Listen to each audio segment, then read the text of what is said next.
Sign the divorce papers, hand over the apartment keys, and don't embarrass yourself tonight. The Mercer name is moving up, and there's no room in that future for a pregnant wife who still smells like copier toner. Her husband divorced her when she was pregnant to marry his rich boss's daughter, unaware she is the secret CEO who just bought his struggling company. What she did at his victory gala shocked everyone. Sign the divorce papers, hand over the apartment keys, and don't embarrass yourself tonight. The Mercer name is moving up, and there's no room in that future for a pregnant wife who still smells like copier toner. Grant Mercer said it while sliding a silver pen across a private dining table on the 42nd floor, one hand resting on the crystal bowl of a champagne glass, certain he had just erased the last inconvenient chapter of his old life. He thought he was cutting loose a soft-spoken operations consultant before marrying Celia Voss, the polished daughter of his billionaire boss. He had no idea the woman sitting across from him, one palm over the child growing inside her, had already moved the board 3 times without him seeing the pieces. Because Nora was not just the quiet wife he had trained himself to underestimate, not just the woman who took notes in meetings and let louder people assume she understood less than she did. 48 hours earlier, through a dormant holding company preserved in her late mother's name, a converted block of distressed voting notes, and a trust no one at Voss Capital remembered still existed, she had quietly secured controlling interest in the failing company Grant was celebrating. And that same night, at the very gala designed to crown his rise, he was going to learn the most expensive lesson of his life. What happened next would tear through marriages, boardrooms, pension plans, family history, and every lie Grant had used to build his future. Because he divorced the woman he never bothered to know. Nora Hale had learned long ago that the cruelest people rarely started by shouting.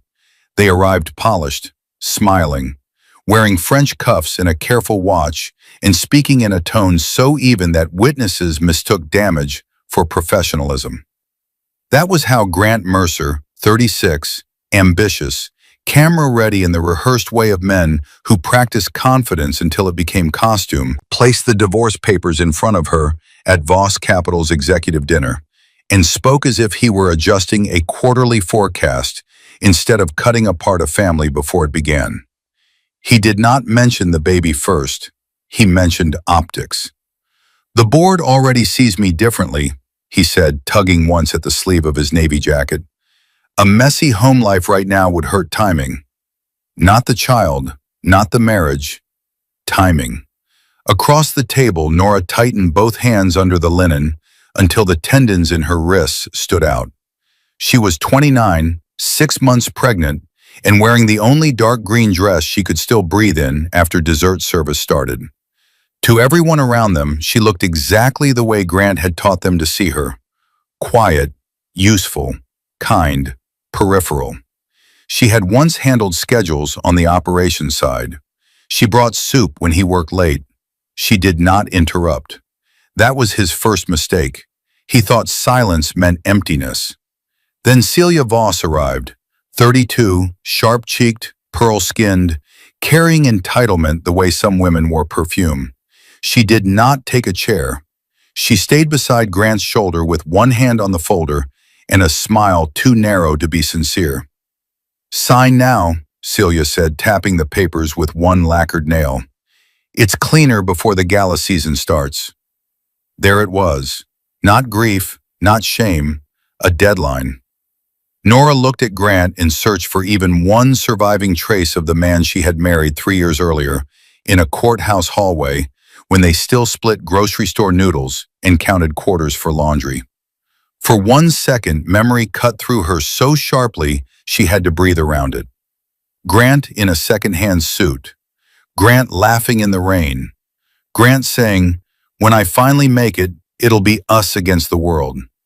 She had believed him because back then his hunger looked like determination, not appetite. She had not yet learned that some men only love struggle while it reflects well on them. Now he leaned back and gave her the expression he reserved for staff who had disappointed him. "You'll be taken care of," he said. "Not loved, not respected, managed. What nobody at that table understood was that Nora had spent the last 8 months preparing for betrayal without knowing the date it would arrive. Not because she expected divorce, because she had begun noticing things that refused to line up, numbers that shifted between meetings, bridge loans hidden under glossy language, vendor contracts renewed with cash the company did not actually have, and executive calls closed behind glass walls the moment she walked by. While Grant chased status, Nora quietly pieced together the truth. Mercer Strategies, the company he wore like a future crown, was bleeding cash and 2 quarters from collapse. And Nora had something Grant did not know existed: a trust, a dead mother's sealed instructions, and voting power strong enough to decide who stayed standing when the bleeding stopped. She did not sign. Instead, she slid the folder shut with careful fingers and asked the one question Grant would hear in his head for weeks. "Are you sure this is the choice you want to make?" He smiled, cold, casual, certain. "I'm sure." That was ugly. What followed was fatal. Nora rose from the chair, and a tight cramp twisted low across her stomach, sharp enough to bend her breath for a second. Celia noticed and smirked, reading pain as weakness. Grant did not stand. He reached for his champagne. Nora walked past the mirrored wall of the dining room and caught her reflection split by the glass into 3 versions of herself at once: wife, mother, stranger. Inside the elevator, the doors barely closed before her phone vibrated. James Crawford. "Call me when you're alone." The transfer cleared. "It's done." Upstairs, applause swelled for Grant's engagement announcement rehearsal. Below that applause, something else had already started ticking: the clock on his company. 3 hours later, rain dragged silver lines down the windows of Nora's apartment, while traffic hissed on the avenue below. She kicked off her shoes beside the couch, pressed one hand into the ache in her lower back, and called James Crawford, her attorney of 12 years, a measured man in his late 50s whose voice always sounded as though he had already turned the page before anyone else reached the margin. "It cleared at 8:14 p.m., James said without preamble. "The final voting block transferred through Hale Voss Holdings." Nora closed her eyes. Not relief, impact. "So it's official." "It's official," James said. "Your mother's dormant holding vehicle still had the authority to convert the distressed notes once the default trigger hit. The proxies attached, the sellers wanted cash. They never realized who was buying. You are now the controlling owner of Mercer Strategies through the trust structure Evelyn Hale created. 51%, protected, valid, undisclosed until you surface it. Not leverage, control." The room seemed to tighten around her. On the kitchen table sat 3 unopened baby gifts from her oldest friend, Lena Pike, and beside them lay the brass key Nora had touched almost every day since her mother's funeral. She had kept the name Hale after marriage in every professional filing because Evelyn had insisted on it years earlier. "Never bury your name inside a man who hasn't earned it," her mother used to say. At the time, Nora had rolled her eyes. Now she understood why that instruction had been written into every trust document James handled for her. The brass key opened the safe deposit box Evelyn Hale had hidden under Nora's legal and professional records long before Grant Mercer ever entered her life. 6 months earlier, Nora had opened that box on a Tuesday morning after receiving a letter stamped with the Crawford and Bell seal. Inside were share certificates, debt instruments, partnership notes, and one letter written in Evelyn's narrow hand. One sentence in particular had changed the architecture of Nora's life. "If the Voss family ever circles back into your life, do not stand in front of them. Stand above them." Under the fluorescent bank lights, Nora had read that line twice and felt the blood climb cold into her face. Evelyn had never fully explained why she left corporate finance at 33. Only that she had learned too late what rich men did when fear met power. The letter explained the rest. Evelyn Hale had once helped build the financial model that launched Victor Voss's empire. She also discovered that he had buried pension liabilities inside shell entities that would eventually crush smaller companies under his umbrella. When she threatened exposure, Victor did not sue. He offered silence money first, then dismantled her reputation when she refused. Evelyn disappeared from that world, raised Nora with modest discipline and careful secrecy, and built a trust around one promise. If the Voss machine ever threatened her daughter's future, Nora would not face it empty-handed. That was Seed 1. Seed 2 came from Mercer Strategies itself. Over the previous year, Nora, working contract operations assignments after pregnancy fatigue forced her out of full-time office work, saw retention bonuses funded with borrowed cash, duplicate vendor invoices pushed through under pressure, and quarterly optimism stitched together from debt. Grant thought his rise came from talent alone. In truth, he was being positioned, polished, elevated, made visible, prepared to be used. James's voice brought her back. There's more. Victor Voss has been using Mercer Strategies as collateral support for a private debt restructuring tied to Celia's new expansion fund. Nora straightened by the window. So if Mercer drops, her launch drops. Yes, and if investors ask why the future son-in-law suddenly divorced his pregnant wife in the middle of all that, the optics get ugly. That's why they needed you gone. Fast. Everything connected at once. Grant's sudden coldness, Celia's urgency, Victor's public praise, the pressure to get papers signed before gala season. They did not just want Nora absent. They needed her erased before anyone had time to look closely at the architecture. He divorced the woman he never bothered to know. Nora, James said, his voice lower now, you can surface tonight and stop this before the gala. She looked down at her stomach. The baby rolled once beneath her palm, slow and firm. No, she said, not yet. Because one question still mattered more than comfort. If Grant would discard his pregnant wife in private, what would he say in public once he believed he had won? Nora wanted the answer, and she wanted a room full of witnesses when it came. Not only for herself, for the employees attached to those pension lines, for the people being used as numbers in somebody else's family arrangement, and for one final question she had not yet answered even in her own head. Was there anything in Mercer Strategies still worth saving after she broke the lie open? James exhaled once. He understood her before she finished explaining. You want the gala. I want them comfortable, she said. Comfortable enough to show everything. And after that? Nora looked at the brass key, then at the rain on the glass. After that, she said, I decide whether I'm ending something or taking it away from them. At 12:07 a.m., another message lit her phone. Unknown number.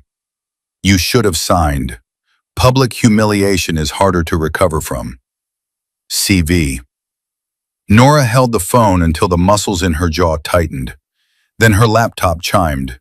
James had forwarded a calendar invitation. Mercer Strategies Victory Gala, Saturday, 7 p.m., Grand Lyric Hotel Ballroom. Attendance required for senior leadership and investors. Required. For the first time that night, Nora smiled, because they had just invited the owner. By Thursday morning, the city had put on its usual mask. Clean sidewalks, sharp shoes, impatient taxis, mirrored towers reflecting a sky too bright for the rot happening inside them.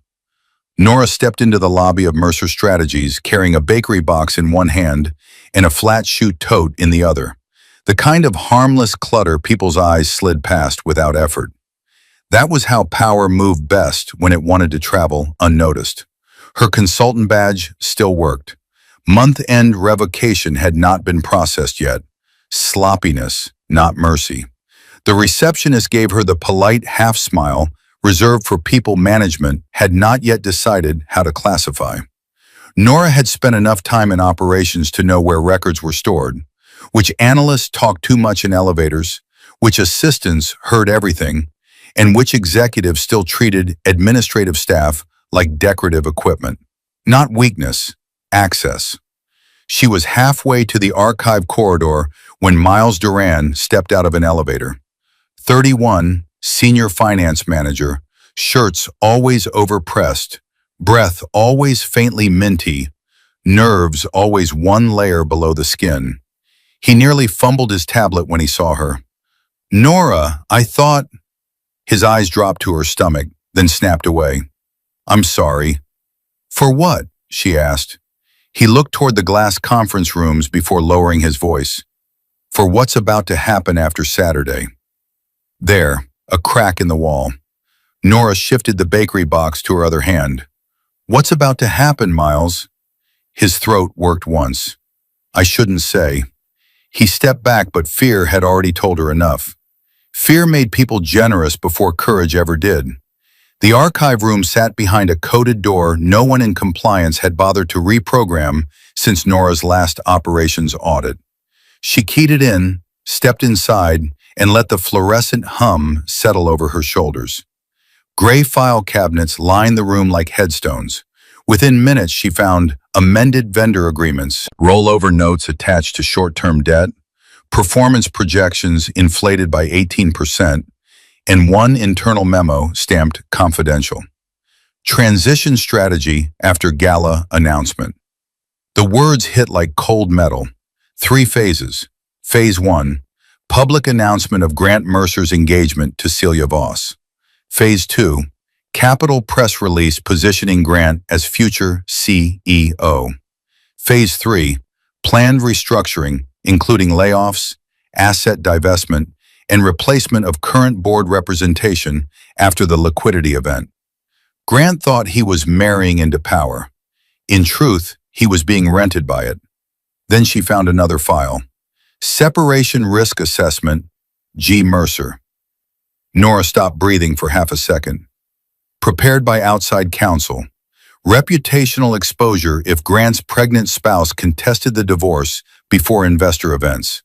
Recommended strategy: accelerate settlement, limit sympathy, and if needed, frame Nora Hale as emotionally unstable due to maternal stress. Her fingers tightened around the file edge until the paper bent. Not just betrayal, pre-planned erasure. A memory flashed with the clarity of fresh glass. 2 years earlier in their kitchen, Grant had asked, casually, whether her mother had ever left unresolved accounts, old partnerships, forgotten assets. At the time, Nora had answered while drying plates, thinking he was making small talk. Standing in the archive now, she saw the moment for what it had been. He had not been getting to know her. He had been auditing her value. Then the archive door clicked. Nora turned. Willa Dane stood in the threshold, 47, head of compliance, steel gray hair pinned back with military precision, expression unreadable. She closed the door behind her and looked first at Nora, then at the files in her hand. "I wondered how long it would take you," Willa said. "You knew?" "I knew Victor Voss doesn't schedule a victory gala unless the numbers are worse than the press release." The line was so exact it almost made Nora smile. Willa stepped closer. "You found the risk file." "I found enough." "No," Willa said. "You found the part designed to survive discovery." From the red folder under her arm, she removed a single sheet and held it out. An unsigned recommendation from Victor's office proposed moving Mercer's pension obligations into a failing affiliate immediately after the gala. If it happened, 214 employees would lose long-term protection. The stakes changed shape in Nora's body before they changed in her mind. Her hand went instinctively to her stomach. "Why give me this?" she asked. Willa's gaze did not move. "Because your mother tried to stop almost the same maneuver 30 years ago. She lost publicly. She did not lose completely. Some of us remember who warned us first." Seed 3. "How many people know?" Nora asked. "Only the people smart enough to be afraid," Willa said, "and Miles, who has looked seasick since Tuesday." Then Willa removed one more item from the folder, a black envelope edged in gold. "Your original gala invitation," she said. "They tried to take you off the list this morning. Not uninvited, deleted." Nora slid the envelope into her bag. Willa added, "If you walk into that ballroom, Victor will try to break you first. Grant will help him. Celia will enjoy it. Decide now whether you're going in there only to burn the room down or to take it back." Nora lifted her chin. The movement was small. The decision beneath it was not. "If there's anything left worth saving," she said, "I'm not leaving it with them." When she stepped back into the hallway, her phone buzzed with a voicemail from Grant. It lasted 11 seconds. "Stop circling the office, Nora. You're embarrassing yourself. Take the settlement." She played it twice, not because it hurt, because through ballroom speakers, it would sound like evidence. That night, Lena Pike arrived carrying grocery bags, a folding bassinet manual, and the kind of expression women wore when they were already ready to fight on someone else's behalf. She was 30, curly-haired, blunt, impossible to intimidate, the sort of friend who hugged first, told the truth second, and never confused either with softness. When she saw Nora standing at the kitchen counter, surrounded by printed memos, old notes, and yellow legal tabs, Lena set everything down without taking off her coat. "How bad?" Nora handed her the pension sheet. Lena read the first page, then the second, and let out a low sound through her teeth.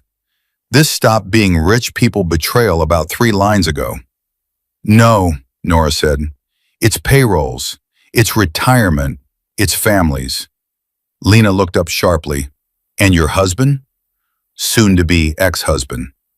"Grant Mercer is a coward in expensive shoes," Lena muttered. "But he has never been smart enough to invent something this layered on his own." That mattered because stories like this rarely began where they appeared to begin. 3 years earlier, Grant had still been climbing. He rode the subway. He owned 2 good shirts. He used charm the way struggling men used ambition. As fuel, as camouflage, as prayer. Nora met him at a literacy fundraiser where he volunteered because the room was full of people worth knowing, and she volunteered because the children actually needed the program to survive. He made her laugh. He listened closely. He remembered details. The olives she always picked off salads. The emergency granola bars in every bag. The way she touched the emerald pendant from her mother whenever she was trying not to show strain. For a while, Grant loved her with precision. After they married, they rented a 1-bedroom apartment above a laundromat and built a life out of repeatable loyalties. Thursday takeout, Saturday grocery runs, Sunday morning walks where Grant talked about someday as if it were a neighborhood they were approaching together. When Nora told him she was pregnant, he had cried into her shoulder and said, "This is it. This is the life." So what changed? Success did not change him. Pressure stripped the polite cover off what had always been there. The first crack showed when Victor Voss started inviting him into closed-door meetings. Promotions came faster. Dinners ran later. Grant came home with better watches and shorter patience. He began correcting Nora in front of others, then trimming her out of conversations, then making her doubt her own read on events. "You're overthinking" became his favorite sentence. By the 4th month of the pregnancy, distance had turned into strategy. He insisted she stop asking about company numbers. He suggested separate accounts for tax efficiency. He introduced Celia as though the connection should flatter Nora. And every time Nora asked a direct question, Grant made her feel 1 shade smaller for asking it. Not bruises, not shouting, something more polished, reshaping. Lena listened with her jaw clenched so tightly the muscle flickered near her ear. "So he was building the exit while you were carrying his child?" "Maybe before that," Nora said. "The risk memo goes back further than the divorce papers." The apartment fell still. Outside, an ambulance siren flared and thinned into the night. "That man," Lena said quietly, "deserves to lose in front of everyone he's been performing for." Nora let out a breath that almost became a laugh. "That's one option." Lena caught the wording. One option? Because underneath the betrayal sat another question. Why Grant specifically? Why had Victor Voss picked him when older, cleaner executives existed? James called at 9:26 p.m. with the answer. We pulled older correspondence tied to Evelyn Hale's case, he said. Victor has a pattern. He elevates men with visible ambition and invisible debt. Grant's student loans were cleared years ago, Nora said. Not money debt, James replied. Identity debt. Men who need to prove they belong in rooms that were never built for them. Men who can be bought with access before they are paid with cash. Nora leaned against the counter and looked into the dark kitchen window. Grant had always reacted strangely to men born into status. He admired them, resented them, copied them. Victor and Celia had not seduced him with love. They had seduced him with belonging. James continued. There's more. The gala is not only an engagement announcement. Victor plans to name Grant interim CEO. That landed in Nora's chest with a dull physical weight, because for one disloyal second, she could see exactly what had trapped him. The applause, the cameras, the seat at the table.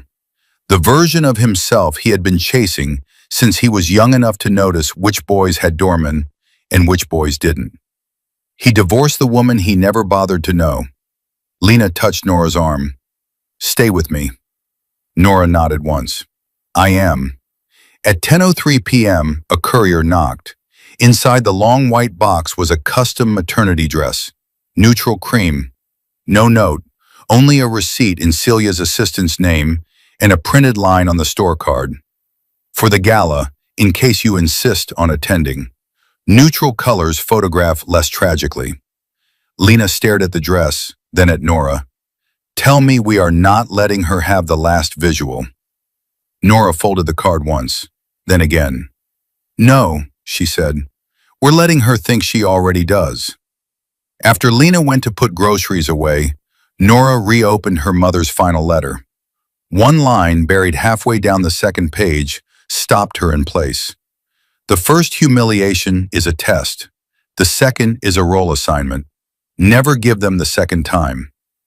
Saturday was less than 48 hours away, and Victor Voss still had no idea that the woman he planned to sideline had both the paperwork to destroy his version of the story and the restraint to decide whether destruction was even the final point. Saturday arrived dressed in gold light and deception. By 6:12 p.m., the Grand Lyric Hotel ballroom had started filling with investors, board members, donor spouses, photographers, and the kind of social predators who floated from table to table collecting access disguised as warmth.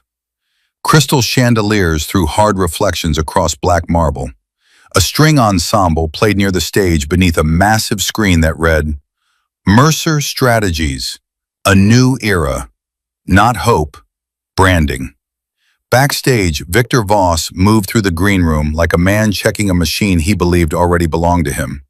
At 63, silver-haired and broad through the shoulders, he had the heavy stillness of people who preferred delay to force, because delay let others mistake calculation for calm.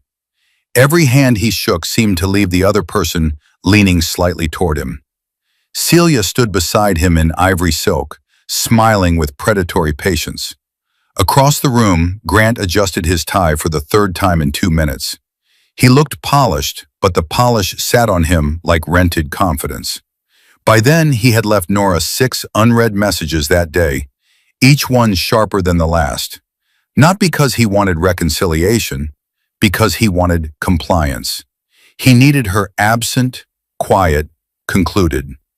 Meanwhile, on the conference level below the ballroom, Dana Reese and her review team were waiting in a smaller room with sealed preservation materials James had filed that afternoon. James had told them to stand by, not move, and ignore the music overhead until Nora gave one signal. At 6:28 p.m., Willa had already walked the AV technician through an emergency compliance packet authorizing a presentation override if the majority owner surfaced with supporting documents. The room upstairs thought it was gathering for a coronation. In reality, it was standing on top of a trigger. At 6:41 p.m., the ballroom doors opened. Nora entered in deep midnight blue. Not white, not soft, not apologetic. The dress fell clean over her pregnant frame, as though it had been cut around intention itself. Her mother's emerald pendant rested at her throat. A black envelope sat in one hand. Conversations thinned in visible ripples as heads turned, one cluster after another, the way a flock shifts before the sound reaches the edge. Grant saw her first. The color left his face so quickly, it looked as if someone had lowered the light inside him. Celia's smile hardened in place.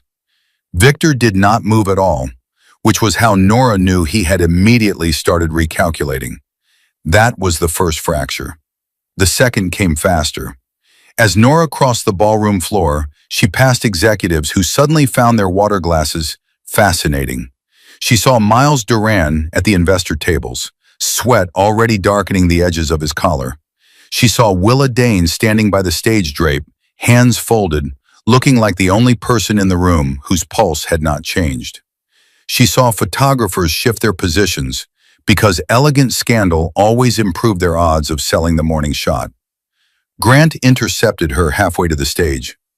"What are you doing here?" he hissed, the public smile still fixed on his mouth. "Attending," Nora said. "I was invited. You should not have come."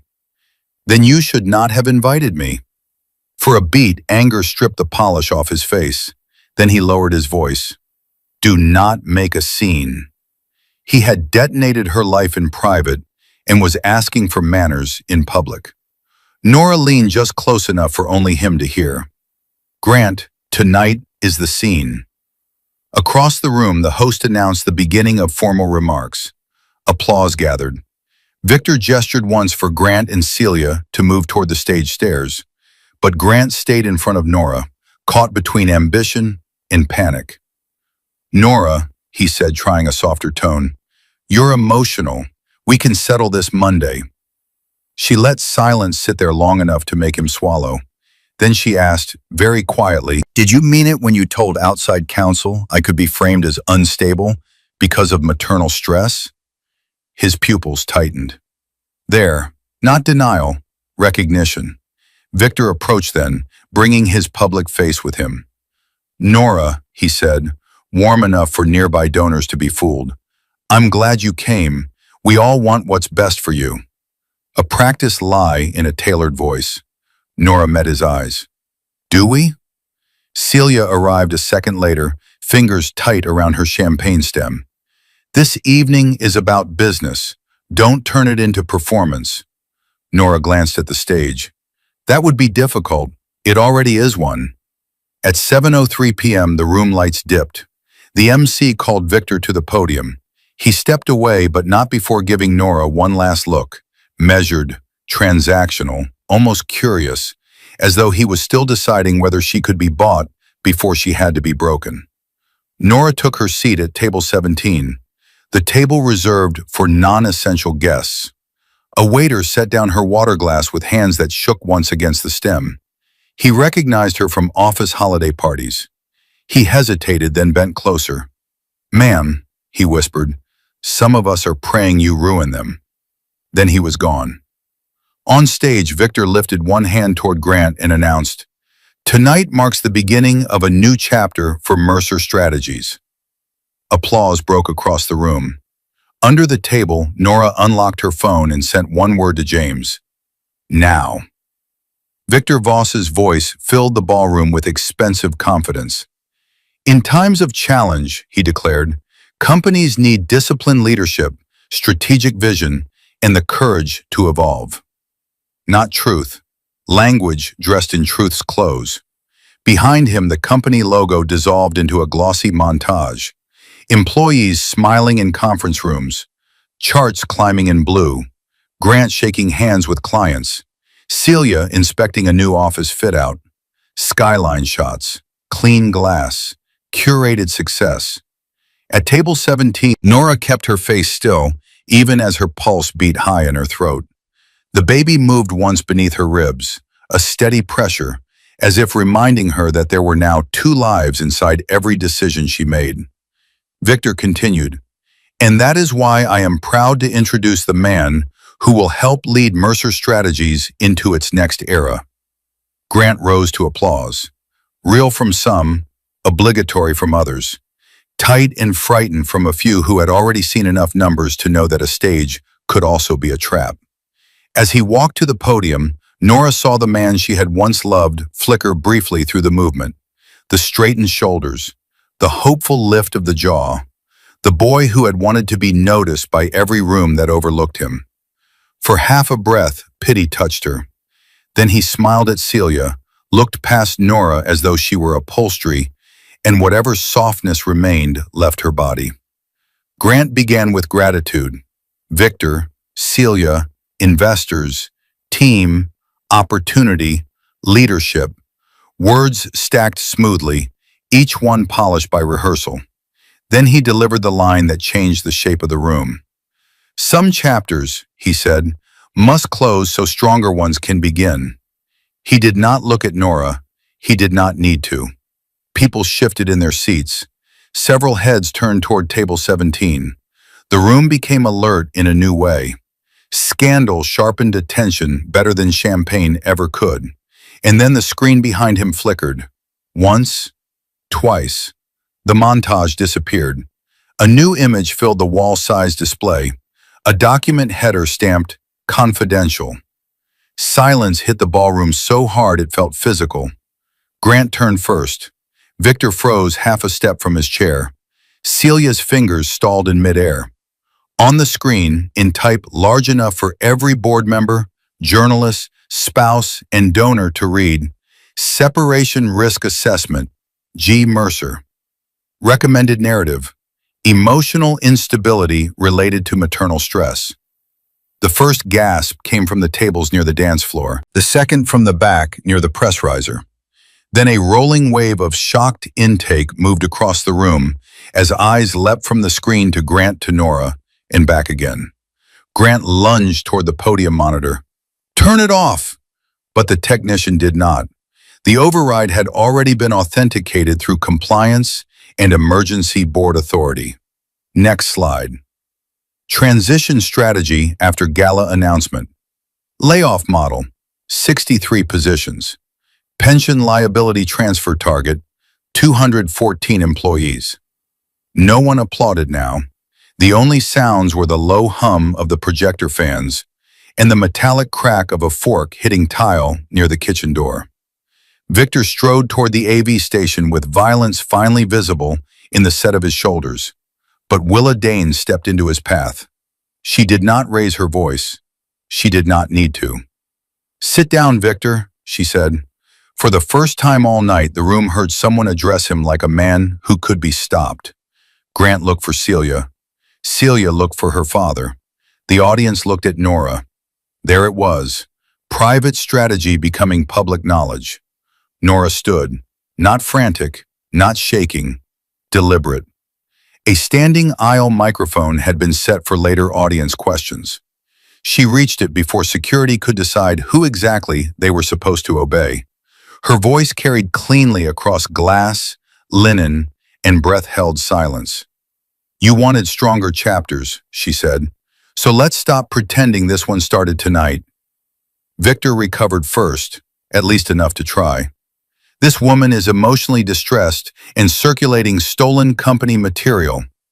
Nora turned toward him. "From the company I own?" That sentence shattered whatever stillness remained. What did she say? She owns it? How? Grant stared at her as though language itself had betrayed him. But Nora kept her eyes on Victor. 48 hours ago, she said, through Hale Voss Holdings, a dormant vehicle created from Evelyn Hale's original partnership instruments, I exercised the default conversion rights attached to Mercer's distressed voting notes and secured 51% of this company. The room went white with silence. Then noise came back all at once. Victor's face changed at the name. Barely, but enough. "You remember her," Nora said softly. "You should." The screen changed again. Evelyn Hale's original partnership notes. Victor's initials beside concealed liabilities. The first blueprint. The old fraud, under the new one. Celia whispered, "Dad?" Victor did not answer, not because he lacked words, because for the first time in years, the room no longer wanted instructions from him. He divorced the woman he never bothered to know. And now every person in that ballroom was beginning to understand that Grant Mercer had not merely discarded a wife. He had humiliated the one person with the power to end his future in public. But the room still did not know everything. Nora had kept the hardest part for the moment when begging started. In less than 3 minutes, the ballroom became two incompatible things at once: a luxury gala and a live collapse. Security hovered at the edges without moving because nobody knew whose command still mattered. Journalists near the back had their phones out. Investors were already typing under the tablecloth. The string quartet had stopped mid-phrase, bows hanging in the air like they had wandered into the wrong ending. Grant stepped down from the stage with the unstable gait of a man crossing ground that had stopped obeying him. He reached Nora near the center aisle and dropped his voice to the ragged edge of panic. "You set me up." Nora held his stare. "No, Grant. I watched you finish what you started. Not soft, not theatrical. Exact." Victor tried to reclaim the room. "This is an internal matter," he announced. The sentence landed dead. Everyone heard how false it was the moment it left his mouth. Then an older woman stood from table 4, Marion Mercer, 61, church gloves, straight spine, famous within the family for saying nothing until silence cost more than speech. She had disliked Nora early for the ordinary reasons insecure mothers resisted decent women. Nora made Grant gentler, and Marion had trusted hardness longer than she should have. Pregnancy, time, and a string of glimpses into Grant's new arrogance had changed something in her. That change surfaced now. "I'd like to say something," Marion called. Grant swung around. "Mom, don't." She ignored him, which told Nora everything before Marion said a word. Marion crossed to the aisle mic one measured step at a time. "I knew about the engagement before Nora did," she said. Her voice trembled, but it did not break. "Grant told me it was necessary, strategic. He said Nora would be compensated." The word moved through the room like a stain. Marion swallowed. "I asked him whether he loved the woman carrying his child. He said love wasn't the issue." A low murmur rose and spread. Grant's shoulders folded inward another fraction. "But that is not why I stood up," Marion said.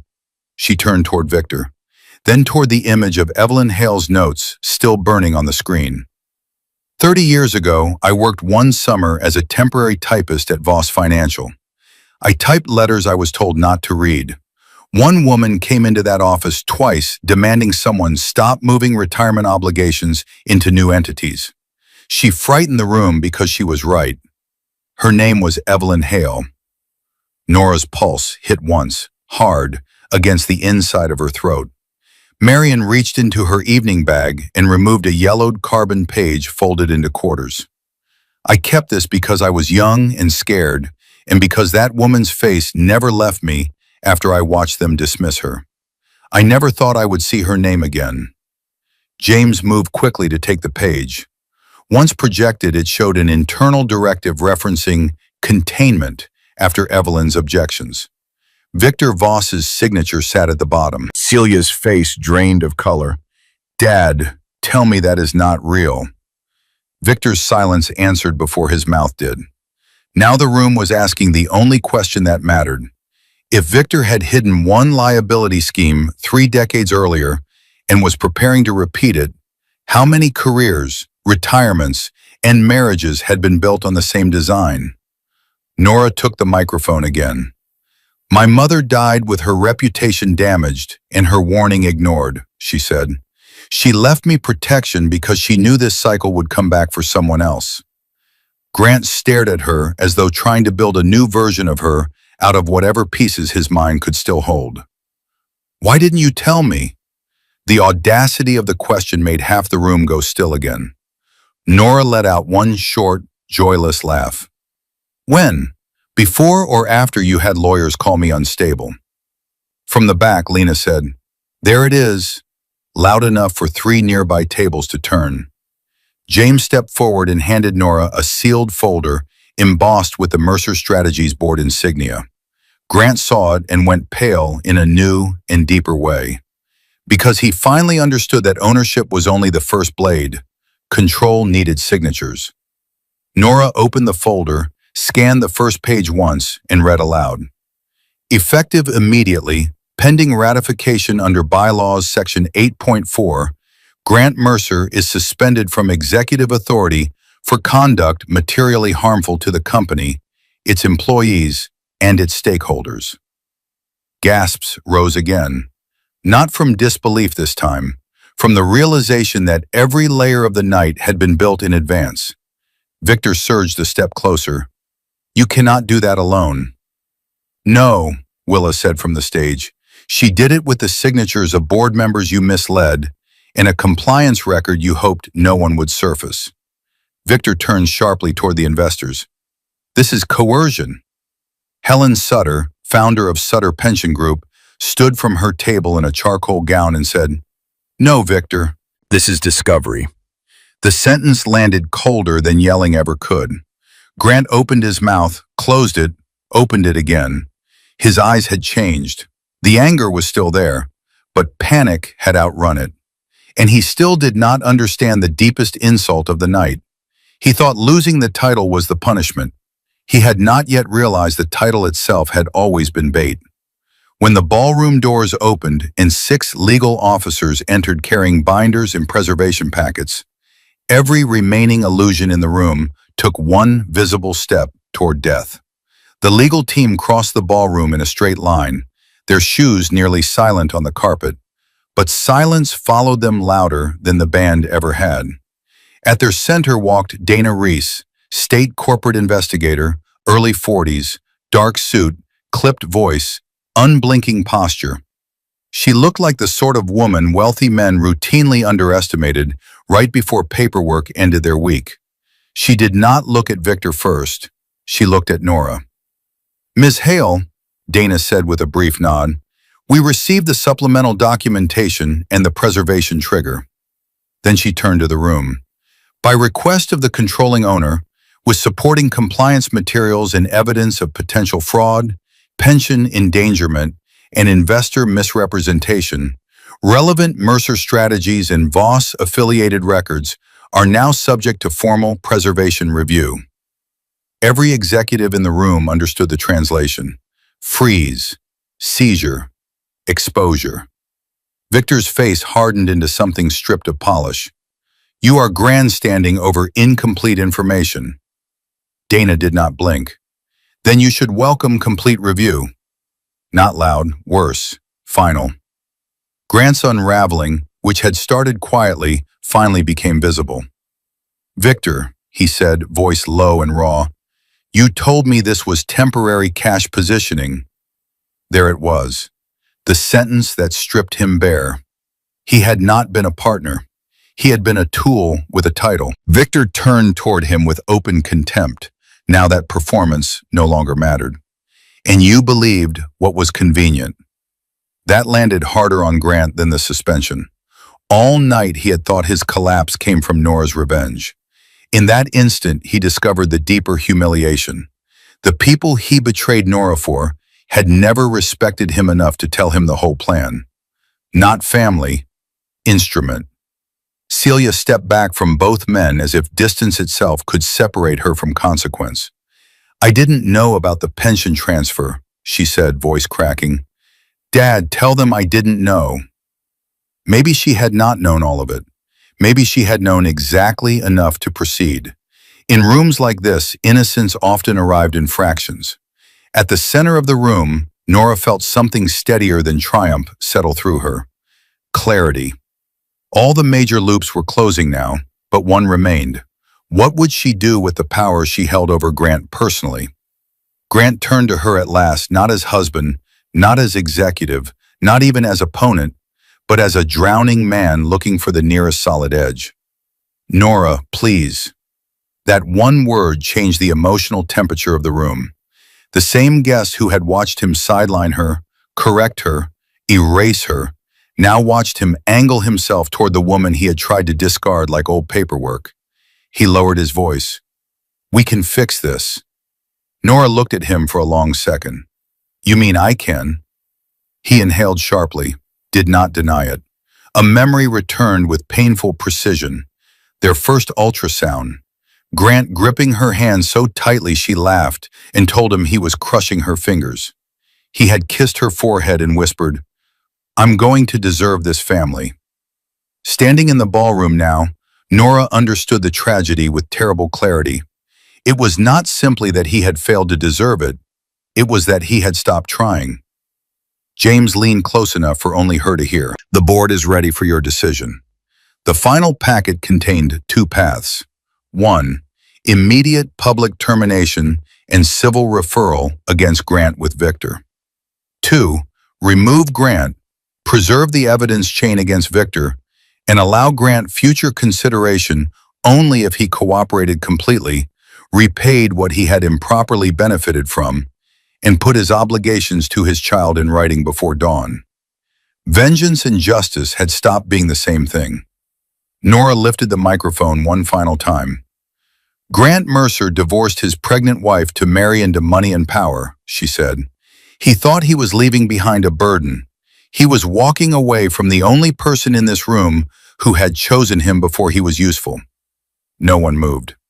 "He traded loyalty for access," she continued, "and access sold him the moment it became inconvenient." Grant lowered his head. Nora turned toward Dana Reese. "Proceed with the fraud review on Victor Voss and all associated entities." Victor started forward. Security finally understood the room and stepped in front of him. Then Nora faced Grant. "As for Mr. Mercer," she said, each word clean as cut glass, "he is removed from executive authority effective immediately. Any future consideration by this board depends on full documented cooperation, repayment of misused benefits, sworn testimony, and signed custodial support agreements for his child before dawn." The ballroom jolted, not because she had destroyed him, because she had judged him. Grant stared upward, stunned. "You're giving me a chance?" Nora's answer hit harder than refusal. "No," she said, "I'm giving our child one." There was the inversion. Not a scream, not a slap. A ruling so precise it left everyone in the room with nowhere to hide from what they had become. He divorced the woman he never bothered to know, and now the woman he never bothered to know was deciding whether his name survived at all. As investigators moved toward Victor, as Celia stood motionless beside a ruined engagement fantasy, as board members gathered in hard-edged whisper circles near the walls, Nora handed the microphone back to James and began walking toward the exit. Then Grant said the thing he should have said months earlier. "I'm sorry." She stopped, but she did not turn around. The silence after Grant's apology stretched so long it became punishment in its own right. Everyone watched Nora's back. Investors, employees, journalists, Marion, Lena, even Victor, still pinned in place by process and consequence, turned enough to hear what would happen next. Then Nora turned, slowly, fully, deliberately. There was no fury on her face now. That was what made the next words land so hard. "You are sorry because it cost you," she said, "not because you finally understand what you did." Grant flinched as if the sentence had found bone. Nora took 3 measured steps toward him. The entire ballroom leaned with the movement. "You were willing to let lawyers call me unstable while I carried your child. You were willing to remove me from a guest list, from a company story, from your future, because a richer table opened a chair." Her voice stayed low. It only got sharper. "That is not ambition, Grant. That is vacancy." Marion covered her mouth with one gloved hand. Lena stood near the back with tears bright in both eyes. Because this had stopped being revenge several minutes ago. It had become articulation.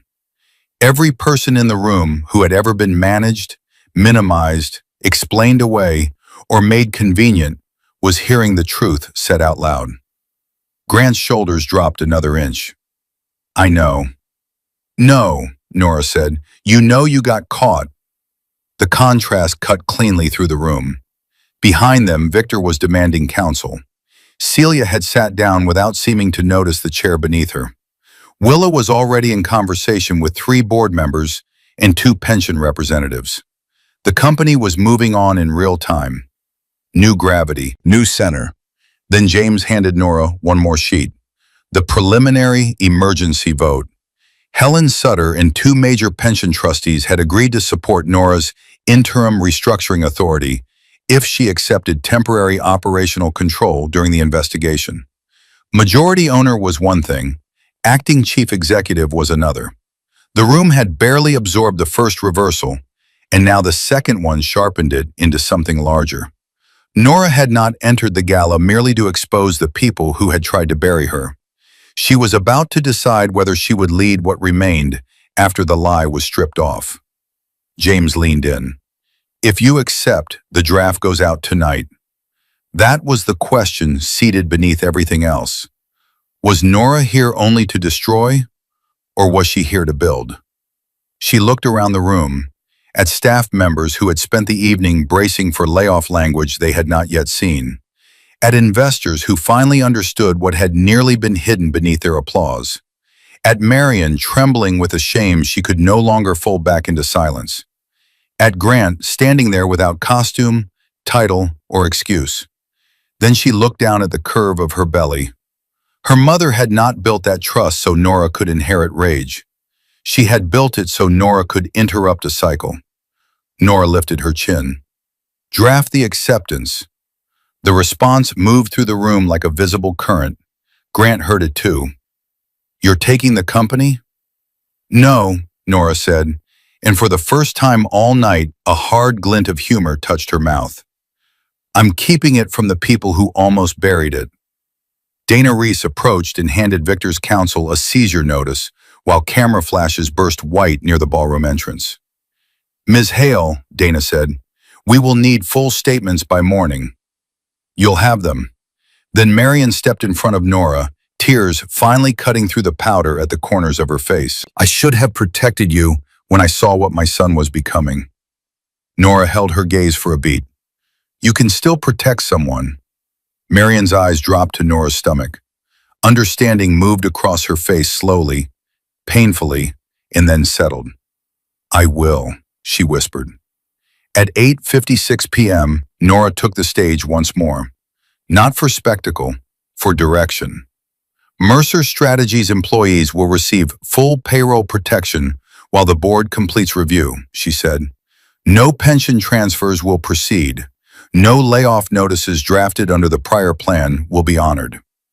Relief moved across the staff tables like people surfacing for air.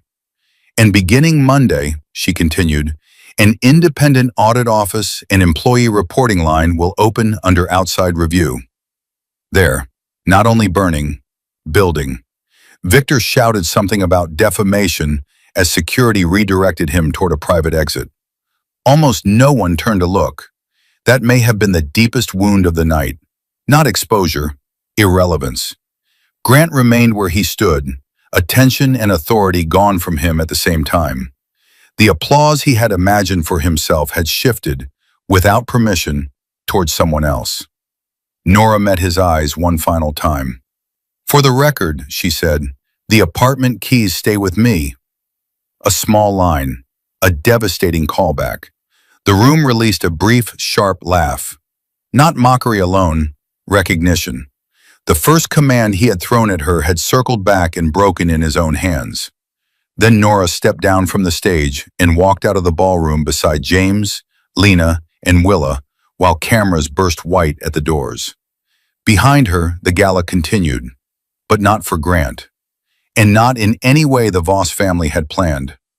3 months later, spring light stretched across the 41st floor of Mercer Strategies headquarters and turned the glass walls pale gold by 7:10 a.m. The logo still hung in the lobby, but almost everything beneath it had changed. New reporting lines, outside governance, pension safeguards restored, fraud referrals active, vendor abuse under review. Victor Voss fighting civil and regulatory action on multiple fronts. Celia gone from every board-adjacent conversation, as if the city itself had decided not to carry her name anymore. In the corner office Grant once thought would complete him, Nora Hale stood barefoot for 1 second before stepping into her heels. Not because she was sentimental, because she liked feeling the floor first. Her son, Eli, 6 weeks old and already stubborn around the eyebrows, slept in a bassinet near the office sofa. Lena sat nearby with a tablet open, revising childcare coverage and muttering that billion-dollar restructurings should not also involve diaper explosions before sunrise. Willa Dane, now Chief Compliance Officer under a real mandate instead of decorative authority, was downstairs preparing for the quarterly integrity briefing. Helen Sutter had approved the employee restitution reserve. James was finalizing the last civil coordination packet with outside counsel. It was not neat, it was not easy, it was real. And Nora, now permanent CEO by unanimous ratification after the interim period, had done the one thing almost no one in that ballroom expected after the gala. She stayed. People found revenge easier to imagine than responsibility. They could picture a woman exposing the people who betrayed her. Fewer could picture her waking at 4:30 a.m. to feed a newborn, review debt recovery proposals by 5:15, rewrite vendor ethics policy before sunrise, and walk into staff meetings where frightened employees slowly realized they no longer had to whisper. That was what Evelyn Hale had really left her. Not only a weapon, stamina. He divorced the woman he never bothered to know. The line had traveled after the gala. Headlines softened it. Message boards dramatized it. Office gossip turned it into shorthand. But the truth under it was simpler and heavier. People mistook quiet for powerlessness because they did not have the patience to look for structure underneath grace. At 7:25, a knock sounded at the office door. Grant stood there, not in a tailored power suit, in plain gray, tie absent, face thinner, shoulders stripped of performance. Under the court-filed custody framework and the board's cooperation terms, he had been required to provide documents, testify in the internal review, complete parenting orientation, and appear only for scheduled, supervised introductions before any visitation expansion. He had done all of it. Not nobly, not perfectly, but he had done it. Nora did not invite him in at once. Grant's eyes found the bassinet first. His breath caught. He's bigger. He eats like he has a billing department, Lena said from the sofa without looking up. Grant almost smiled, then stopped himself because lightness was still something he had not earned.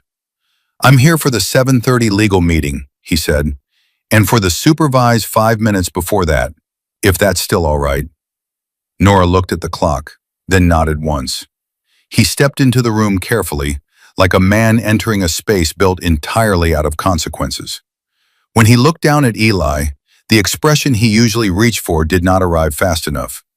Wonder got there first, then grief, then shame, then something close to awe. "Can I?" he asked. Nora studied him for one long beat, then lifted Eli from the bassinet and placed the baby in his arms. Grant held his son as if holiness and fragility had somehow been folded into the same small weight. His mouth trembled once before he locked it still. "Hi," he whispered. No audience, no title, no applause. Just a father meeting the cost of what he had nearly thrown away. Nora watched from behind her desk, spring light catching the emerald pendant at her throat. The same pendant, the same woman, a different room. After a long silence, Grant looked up. "I know I don't deserve this." "No," Nora said, "you don't." But she let the moment exist anyway. Because this was never about restoring him. It was about refusing to hand damage to the next generation in the same shape she had received it. At 7:29, James knocked once and entered with the settlement packet. "Boardroom in 1 minute." Grant handed Eli back with visible reluctance. Then he paused near the door. Nora, he said, I used to think winning meant being chosen by powerful people. She said nothing. He looked once more at the office around her. The reports stacked in color-coded folders. The nursery bag beside the sofa. The city outside the glass. The company she had saved without asking permission to belong there. I didn't understand, he said, that real power is being trusted by people who can see all of you. This time Nora did not answer. Some realizations arrived too late to repair the past, but not too late to name it honestly. After Grant left, Lena exhaled through her nose and leaned back against the sofa cushions. Well, that was alarmingly human. A faint smile touched Nora's mouth. She lifted Eli to her shoulder, felt the warmth of him settle against her chest, and looked out over the waking city. That's the thing about collapse, she said. Sometimes it leaves enough behind to build with. Below them, the company floors came alive. Elevators opened, keyboards clicked, coffee started brewing. Employees walked back into a system no longer designed to feed on their silence. Nora turned fully toward the window, her son warm against her, the city spread wide ahead. Not abandoned, not broken, rewritten. And somewhere out there, in another tower, another polished room, another woman was probably being underestimated by someone who mistook kindness for weakness and access for ownership. That man should be careful, because sometimes the quiet woman at the edge of the room is not waiting to be saved. Sometimes she already owns the building.